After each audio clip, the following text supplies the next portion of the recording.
The Bible is Black history. Other gods. We have been taught that there is only one God. This is the religious teaching of the oppressor, but this is not the biblical teaching. Our God says throughout the Bible that there are other gods. Let's take a look at Genesis 1:26. And God said, "Let us make man in our image, after our likeness, and let them have dominion over the fish of the sea, and over the fowl of the air, and over the cattle, and over all the earth, and over every creeping thing that creepeth upon the earth." From this verse we can see that there are others involved in the making of the first creation. The verse says, "Let us make man."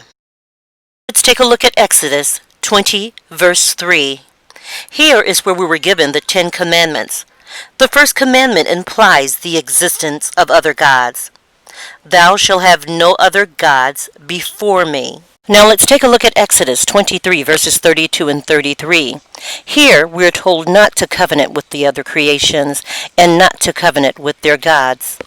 Deuteronomy 6:14 tells us, "Never worship any of the gods worshipped by the people around you." This is one of many verses that tells us that the people around us were of gods different than our own. Jeremiah 7 and 9 warns us, "Do not steal and murder and commit adultery, swear falsely, make offerings to strange gods. Do not behave like the people of these other gods." God pleads with us throughout this book.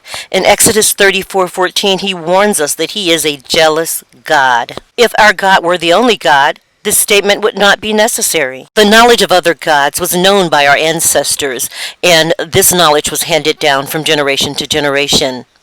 But now that we have been held captive by these people, we have been given by their God this one God theory. That has taught us to deny our God and to worship their God. Our God knew this would happen, and he warns us throughout Deuteronomy that when in captivity, we would serve other gods. And we have been serving other gods for over 400 years now. The phrase, "I am the Lord, your God," appears more than 160 times in the Bible. Why? Because God is speaking to a specific group of people, not all people. He says, "your God." That is both inclusive and exclusive, including some but not all.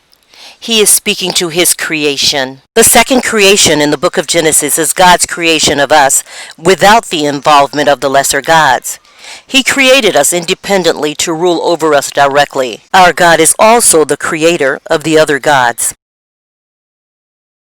So when you come across a scripture in the Bible, as in Isaiah 45 and 5, where it says, "Apart from me there is no God," God is not saying there are no other gods. He's saying there's no other God with his strength, ability, and power. He is the God of gods. Unlike the second creation where God created us alone, there were multiple gods involved in the first creation. They were allowed their own creation of mankind in their image. They were also provided their own earth. They were to rule over that land and the creations upon it.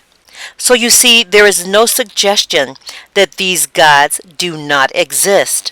When you're studying the Bible and you see God written with a capital G, that is the God of gods, our God, the creator of all things.